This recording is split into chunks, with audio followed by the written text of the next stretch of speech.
Good afternoon. My name is Parker Weinheimer, and I'll be discussing the integration of AI in the future of technical writing as it pertains to future technical writing students. Introduction is my background. I'm an undergrad exercise science student at Texas State University. I'm a certified blood flow restriction technician, a certified personal trainer, and a physical therapy technician.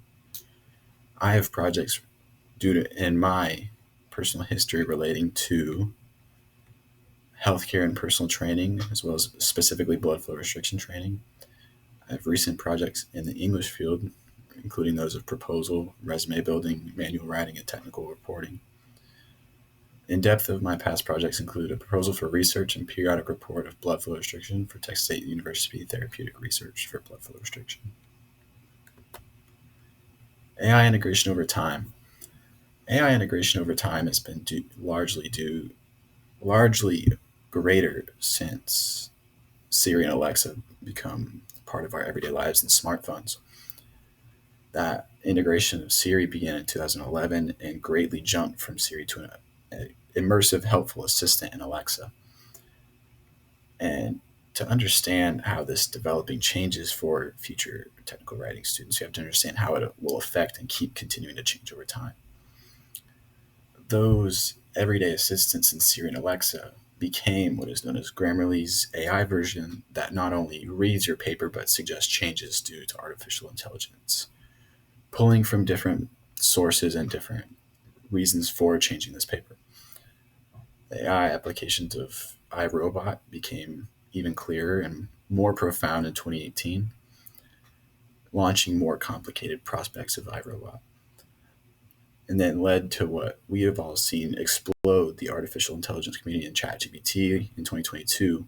For reference, I was a junior in high school when ChatGPT came out, and I saw right away how it changed the effort level in students. AI accessibility and reliance, integration of smartphone assistants became reliant on everyday effects. AI effect on social development. This is a big hitting point for why we should be careful with artificial intelligence. Because students that spend so much time with artificial intelligence rather than human interaction don't learn the most importance of life skills as they're young. Versus my generation grew up with video games, talking to other people, it already had started declining. Versus now, kids mostly, but these future students are relying so heavily on artificial intelligence rather than human contact or even video game contact where you can talk to somebody over a headset or a microphone. But this Harvard study presented by Ying Zhu presents significant worry in how future students are affected by this. And it says that AI companions that ask questions during activities like reading can improve children's comprehension and vocabulary.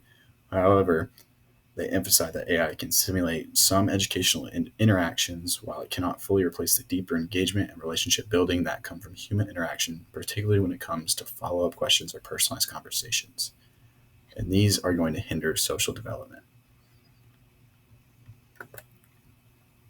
Personal ethical considerations. I work in healthcare for the most part and education. And so I see the use of AI in physical therapy as a dangerous tool because it's somewhat could take over planning. And when you add the fault of AI error and no accountability to it, for example, physicians all rely on a code and as well as guidelines and laws that we all have to follow versus AI, even if it makes a mistake or it creates an error, cannot be held accountable versus a physician can be held accountable for their actions. It's a very fine line of what can be productive versus what could be potentially ethically ambiguous. I do think AI has a practical application in business as well as what it can do in healthcare, creating spreadsheets and generating plans based on certain inputs that you all get or that would be dictated by the physician to fit the patient's needs or the business's needs, whatever it may be. But I wanted to establish this ethical consideration before I jump into what that could mean for our education and future students. How does it pertain to schoolwork? AI pertaining to schoolwork is already beginning to become overwhelming. For example, almost every teacher adds some consideration of AI or a copyright or a plagiarism clause now. You get a zero or you fail the class, whatever it may be, because it's become so common so quickly. The biggest thing due to AI that I've seen is that it is watering down the value of what we are working for in our high school diplomas and our college degrees and graduate degrees beyond that. Because if you can simply submit your tests or submit your paperwork, your research projects into an AI and have it do it for you, well, then that AI has earned that diploma or that degree, whatever it may be, and not the person that plugged it into the AI. And due to that, it's going to affect the competency of individuals in the workplace and in education. Students should be very cautious of what that could mean, not wanting to rely on AI to get through their assignments and workload. Touching on this, I touched on the 12th input of AI and concern stated in the syllabus. The correctness of AI is not always absolute and thus should be double checked and audited, and limiting the and understanding AI's limits and its promises. While plugging a problem into ChatGPT may spit you out an answer, it might not be the correct answer or the answer in which that you need in the context. Ethics in technical writing. Is AI plagiarism?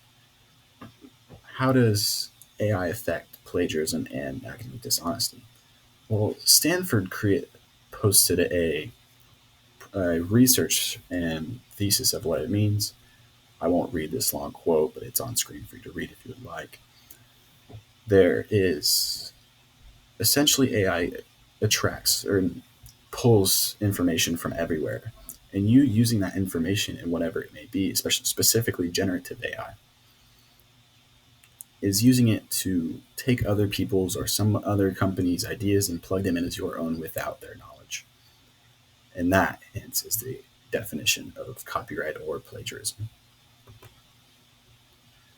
According to Mark Lemley, the Stanford author that wrote that article and that quote came from, this is essentially the typed out version of what I was just stating. That there's a problem, however, with copying ideas out of AI output. The student is committed as plagiarism, the appropriation of another work and insights without acknowledgement, which is what I was touching on a moment ago about using AI and using other sources without the author's knowledge. For my advice to future technical writing students, as a general rule of thumb, I would stay away from AI, specifically generative AI within writing. It's creating an obvious risk of unnecessary plagiarism and copyright that could simply be avoided by putting in a little bit of work and want to. This class, specifically in technical writing, is meant to teach and enhance writing ability. You should be interested in using and building that ability rather than taking a shortcut to use AI to do it for you. It's not going to do anything for you. AI removes the need for complex problem solving and hard work. It's already starting to create lazier people and lazier students, in my opinion, because from my experience, we had just somewhat gotten AI when I was graduating high school. And then I talked to students even incoming college freshmen, they don't do any of their work, or it's been due greatly to AI. They can't do an assignment without Photomath or ChatGPT or Copilot, whatever it may be. And I think that's something sad that should be corrected. Also, this class has had something of a need for self-reflection, as I've used greatly due to the in-depth projects here. My use of AI relates genuinely to just creating templates or spell checks, sometimes citations. In fact, I used it to cite these sources that I used in this project. It's a great help. It can be very helpful, but there's a very quick limit, and always checking your AI's work is very important. It's important to create an atmosphere of not overdoing it. My conclusion of this presentation has been based in the ideas of using artificial intelligence positively and responsibly. My recommendation for such are just to simply stay away from generative AI in writing, especially in circumstances regarding creating new text and content for submission, as to avoid plagiarism. There are many analytical AI programs I was talking about that can create great templates, great programs that can streamline information for you. But you also have to be careful with these programs because they can be wrong and they can create false positives for your project and your work that you're doing. So, in the end, don't take the shortcut for AI. Put in the work and a little bit of want to create a better project than AI could. Thank you.